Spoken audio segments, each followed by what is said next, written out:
আসসালামু আলাইকুম। একটি দলিল রেজিস্ট্রি খরচ কত সেটা কিন্তু আমাদের হাতে থাকা স্মার্টফোনের মাধ্যমে আমরা দেখতে পারি। সেটা কিন্তু দেখার জন্য আমাদেরকে প্রথমে গুগল ক্রোমে যেতে হবে। এই গুগল ক্রোমে যাওয়ার পর আমাদেরকে লিখতে হবে দলিল.com। দলিল.com লেখার পর আমাদেরকে সার্চ দিতে হবে। সার্চ দেওয়ার পর আমাদের সামনে এরকম ইন্টারফেস শো করবে। এরকম ইন্টারফেস যখন আমাদের সামনে শো করবে, এখানে প্রেস করে আমাদের নিচের দিকে যাইতে হবে। নিচের দিকে গেলে দেখা যাচ্ছে যে দলিল ফ্রেশ ক্যালকুলেট।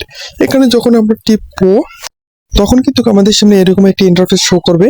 এখানে দলিল রেজিস্ট্রেশন ফি ক্যালকুলেট লেখা থাকবে। এখানে কিন্তু আমাদের সবকিছু স্টেপ বাই স্টেপ দিতে হবে। এখানে লেখা আছে দলিলের ধরন যাচাই করুন।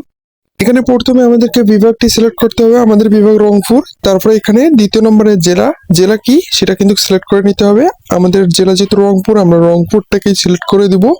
আপনাদের যে জেলা আপনারা কিন্তু সেটাই সিলেক্ট করবেন এখানে।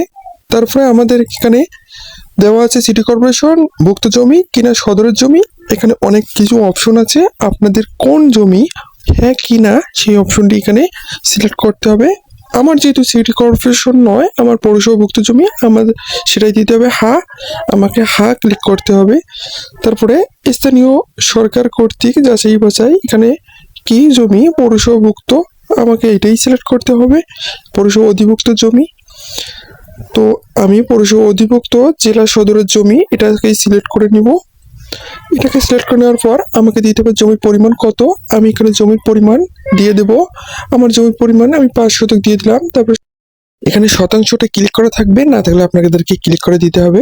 তারপরে কিন্তু এখানে আপনার জমির মূল্যটি কত সেটা কিন্তু আপনাকে অবশ্যই দিতে হবে।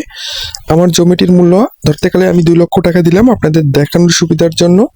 আমি এখানে 2 লক্ষ টাকা দিয়ে দেব। তারপরে এখানে দলিলের ফিসটা কত আমি কিন্তু সেটা দিয়ে দেবো। এখানে দলিলের ফিসটা ধরুন আমি এখানে 6 পৃষ্ঠা দিয়ে দিলাম। 6 পৃষ্ঠার রিসেট বা ফলাফল, আমাদেরকে যেহেতু ফলাফলটা জানতে হবে কত টাকা খরচ হবে, আমাদেরকে ফলাফল ক্লিক করতে হবে। আর এখানে তার আগে কি জমি, অর্থাৎ আপনার জমিটি দান দলিল করবেন না কি দলিল করবেন সেটা কিন্তু ওখানে সিলেক্ট করতে হবে। আমি যেহেতু হেবাতে সিলেক্ট করছি, এখানে আবারও ফ্রিস্টারের কথা উল্লেখ করছে, আমরা আবারও ফ্রিস্টার দিলাম 6 পৃষ্ঠা। তারপর আমরা ফলাফলে ক্লিক করো। ফলাফলে ক্লিক করার সঙ্গে সঙ্গে আমাদের সামনে কিন্তু এই দেখেন কত টাকা দলিলটি খরচ হবে সেটা কিন্তু শো করছে অলরেডি। অর্থাৎ আমাদের এই জমিটি দলিল করতে আমাদের যত টাকা খরচ হবে, অর্থাৎ এখানে ভ্যাট থেকে শুরু করে সরকারের ফি থেকে শুরু করে যাবতীয় খরচ কিন্তু এখানে অলরেডি শো করেছে। অর্থাৎ এভাবেই কিন্তু আপনি চাইলেই আপনার দলিলটি করতে কত টাকা খরচ হবে, অর্থাৎ রেজিস্ট্রির কত খরচ, এটা কিন্তু আপনি জানতে পারেন। শুধু আপনার হাতে একটি স্মার্টফোন থাকা জরুরি। অর্থাৎ স্মার্টফোনটি থাকলেই আপনি আপনার জমিটি কত টাকা খরচ হবে এটা কিন্তু খুব সহজেই জানতে পারেন। ধন্যবাদ। আসসালামু আলাইকুম। ভালো থাকবেন, সুস্থ থাকবেন। আল্লাহ হাফিজ।